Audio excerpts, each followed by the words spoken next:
Smoke still curled from the shattered wagons. The Apache warrior knelt in the dirt, his broad hands sifting through a bundle of blood-stained papers. He was the strongest of his brothers, the fiercest in battle. But these black scratches on the white man's pages mocked him. They were chains, tighter than any iron. Around him, the other warriors laughed, celebrating their victory. They held up captured rifles and shiny coins. But the warrior felt only a cold, gnawing shame in his chest, a secret he'd hidden since he was a boy. He couldn't read. A soft voice broke through the noise, a voice he almost ignored until it trembled again. I can read them." He looked up, his eyes sharp, expecting defiance. But he saw a woman kneeling near the wreck. Her hands were bound, her dress was torn, but her eyes were unbroken. She was young, her face pale with fear, but lit by a quiet strength. "If you wish to know what they say," she spoke again, her voice clearer now, "I will tell you." The other warriors jeered. They called her a captive with a dangerous tongue. But he silenced them with a single hard glance. He was drawn by something deeper than her words. He pushed one of the papers toward her. His voice was low, but it was a command. "Read." She steadied her breath. Her fingers brushed the page as if it were holy. And in that moment he realized something. It wasn't the letters he hungered for. It was the sound of her voice, the way it carried through the smoke like a river finding its way to the light. She read of supply wagons, of towns and trails, things that should have stirred strategy in his mind. But instead he found himself watching her lips, watching the way courage lived in each syllable, despite the danger that surrounded her. When she faltered, he leaned closer. His shadow fell over her. "More?" he asked. She obeyed, though her cheeks flushed red. Behind him, the warriors muttered. They said no man should treat a prisoner as anything more than a spoil of war. He ignored them. He was caught in the strange power of this widow's words. As she read on, he felt a fire start in his gut, a fire not born of battle, but of something far more dangerous. The first spark of desire. By the time the sun dipped low and the smoke thinned into silence, he knew only two truths: that he could not read, and that the woman before him had just begun to teach him far more than letters. That night the camp settled into an uneasy quiet. Fires flickered against the dark horizon. The Apache warrior took the bundle of papers to the edge of the flames. The widow sat there, guarded. Her wrists were free, but her place among them was still a question mark. He dropped the satchel beside her. The weight of it made her startle. "Read," he commanded again. His voice was deep, but softer than it was before. Her hands trembled, but she obeyed. She spread one page across her lap. The glow of the fire lit up the hidden lines. She read a letter from a soldier to his wife, words of longing and love, mixed with the hard rhythm of war.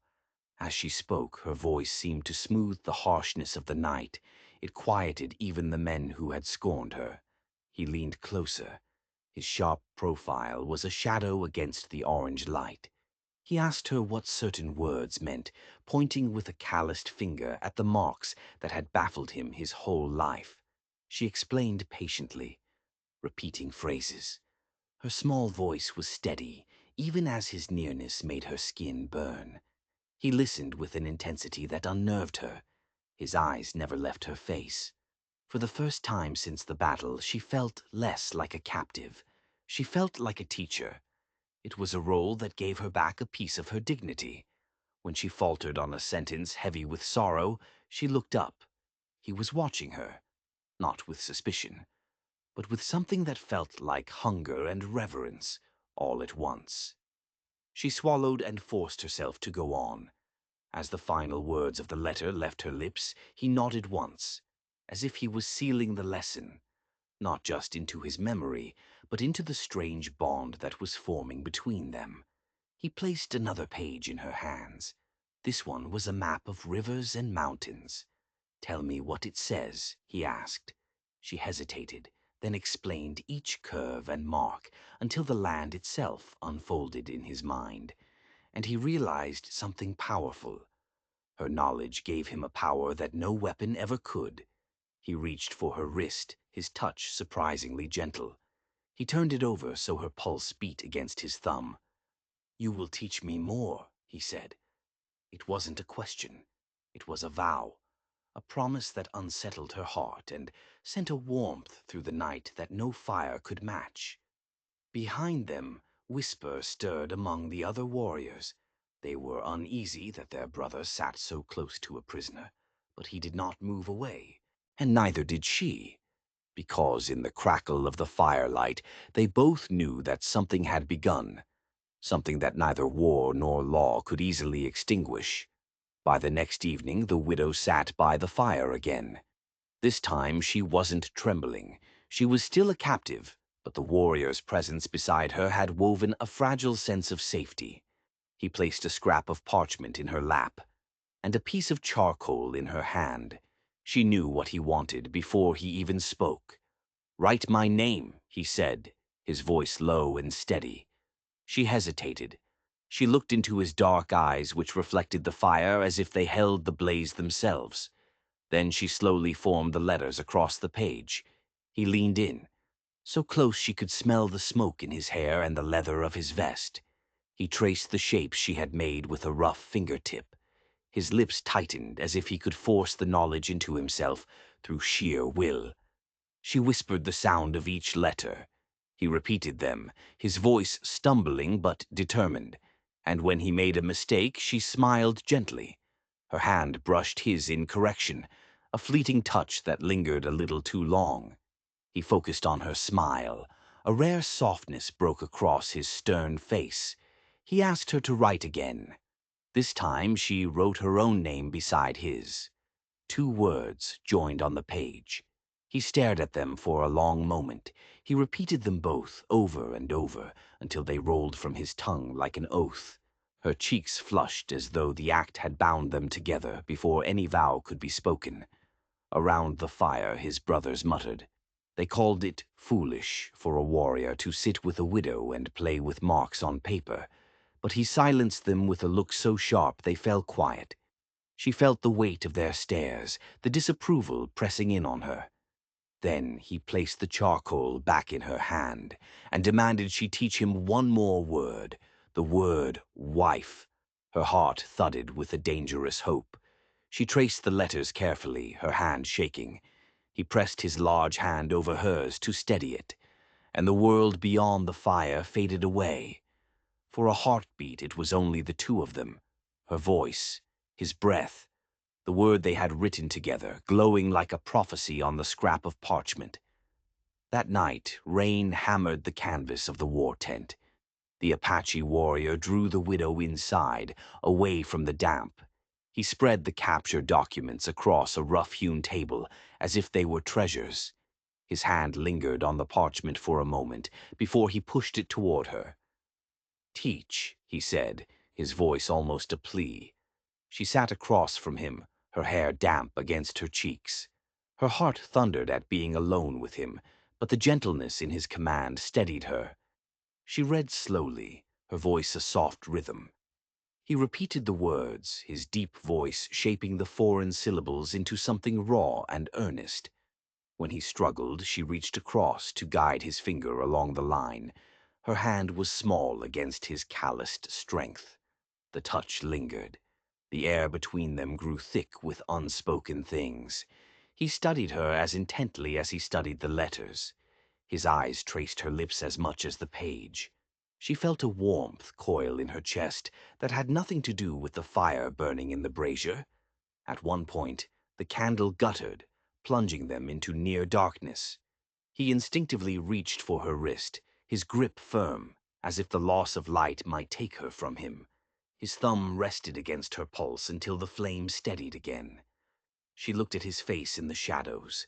She saw the scars of battle, but also a surprising vulnerability hidden in his eyes. She knew this was no simple exchange of knowledge.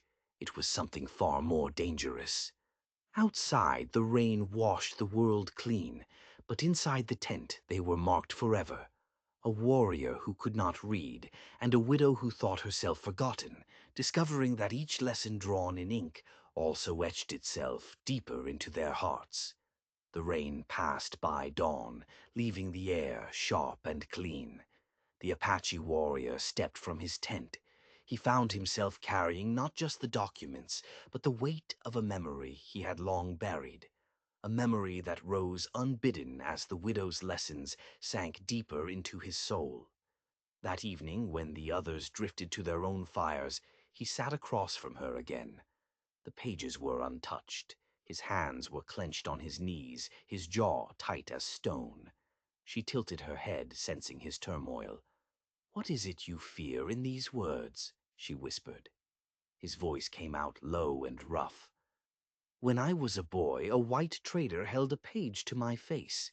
He laughed as I stared at it like a fool. He called me a savage, less than his dog. My father's warriors laughed too, though they did not mean to wound me.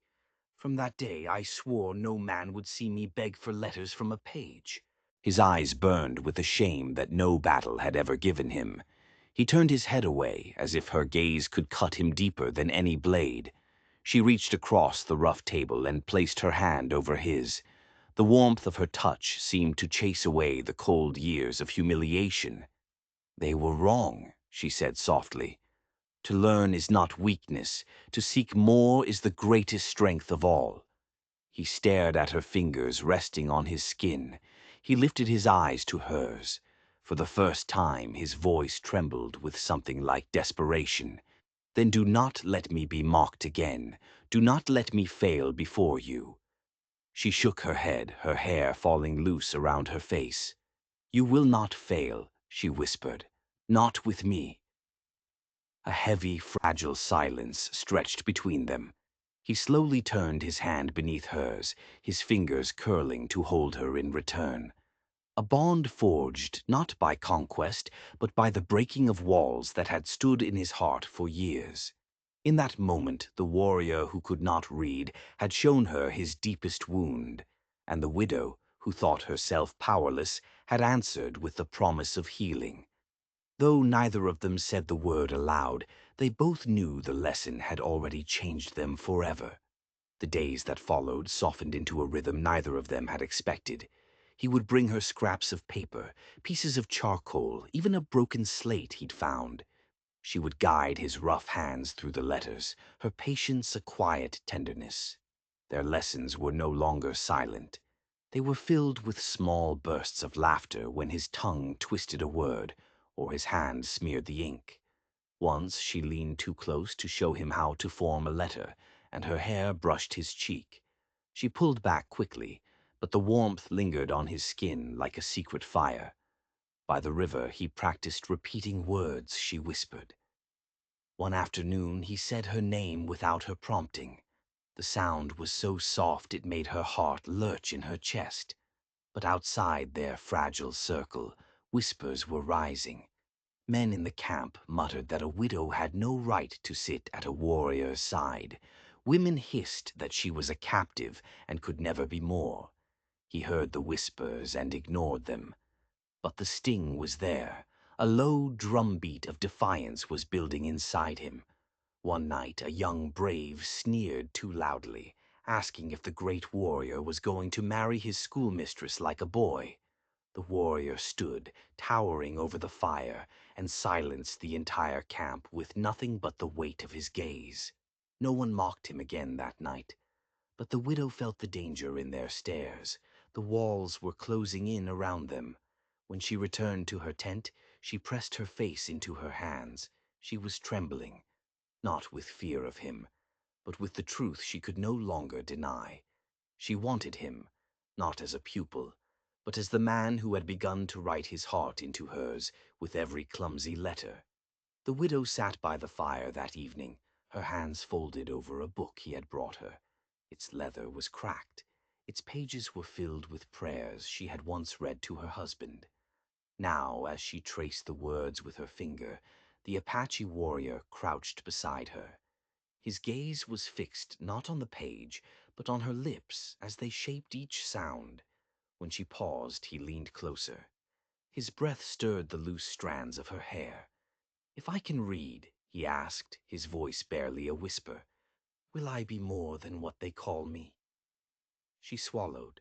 The weight of his nearness made her chest tighten. "You are already more," she whispered back. The silence that followed held the sharpness of a blade. It was balanced between restraint and surrender. She knew if he moved even an inch closer, the boundary between them would be broken forever. But before she could answer that unspoken question, a voice from the shadows hissed her name. A warning. An elder woman, reminding her of the laws that bound captives to servitude and forbade any bond of marriage. The warrior stiffened, fury flaring in his eyes, but she laid a hand on his arm, begging him with her touch not to rise, not to shatter the fragile safety they still had. He relented, but when the whispers faded, he turned to her again, his voice like low thunder. "They would keep you bound in chains of law, but I—" His words faltered. He couldn't finish. Instead, he reached for the parchment and scrawled a jagged mark across it. Then he pushed the charcoal into her hand. "Teach me this word," he said. When she saw what he had tried to write, her own name tangled in broken lines, her heart trembled so violently she almost dropped the page. She guided his hand gently, forming the letters one by one. And when he repeated her name, rough and imperfect, it sounded like the truest confession she had ever heard. As the fire died low, they both knew the walls were pressing in.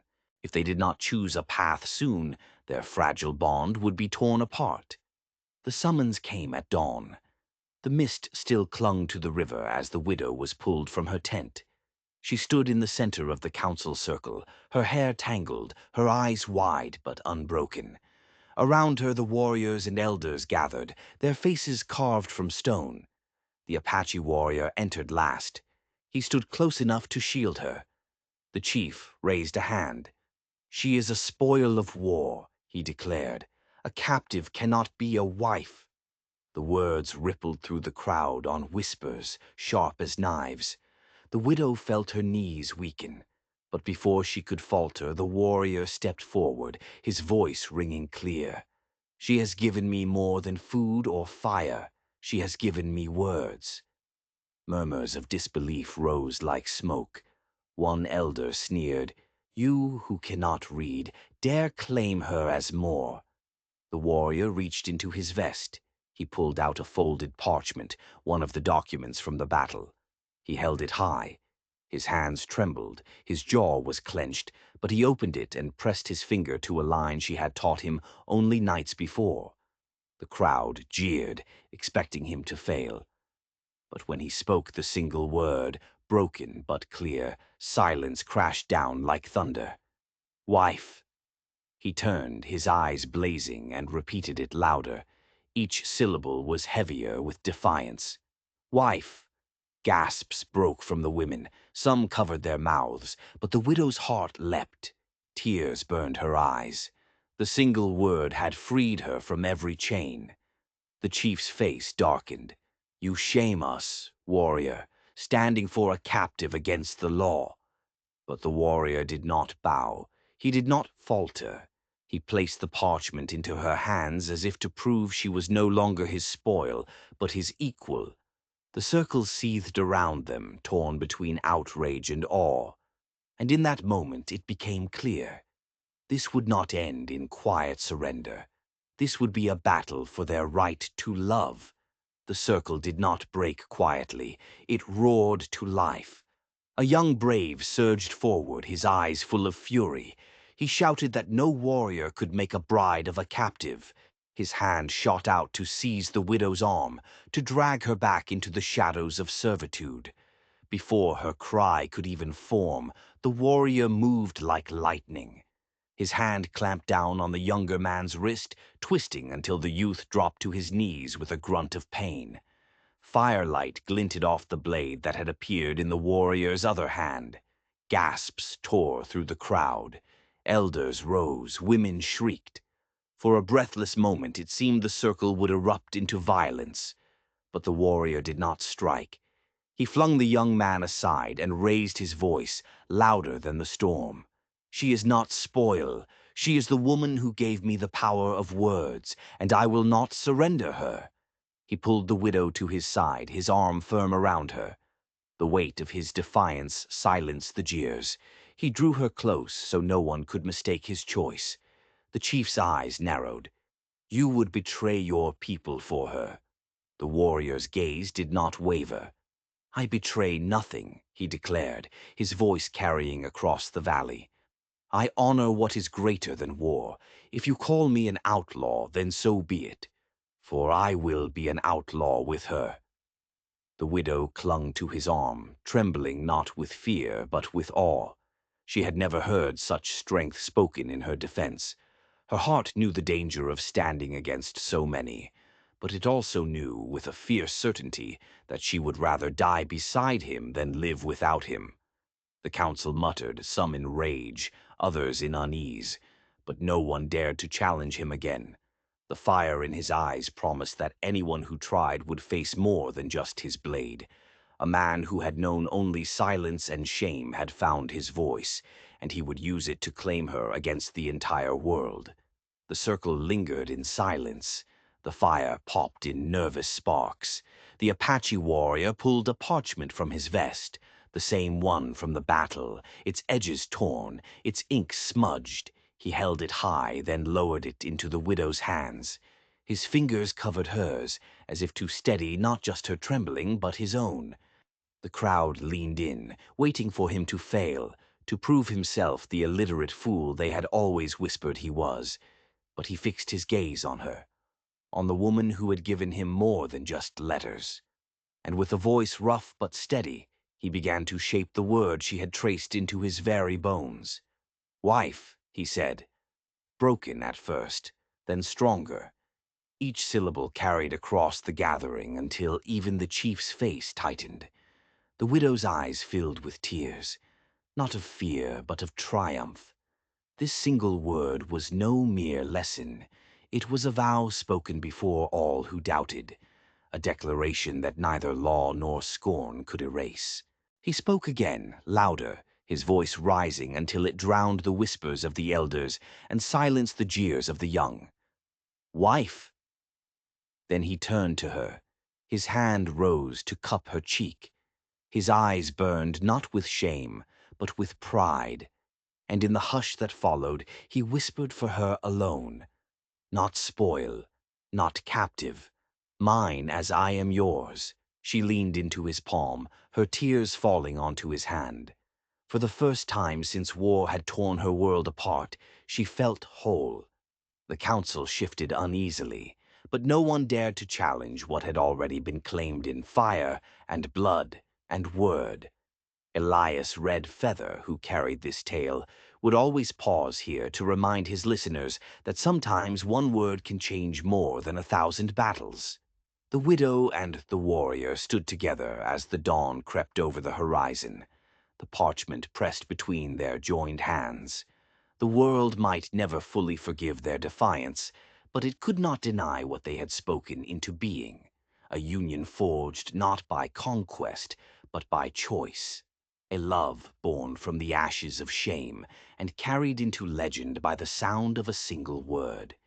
If you enjoyed this story, don't forget to like, share, and subscribe.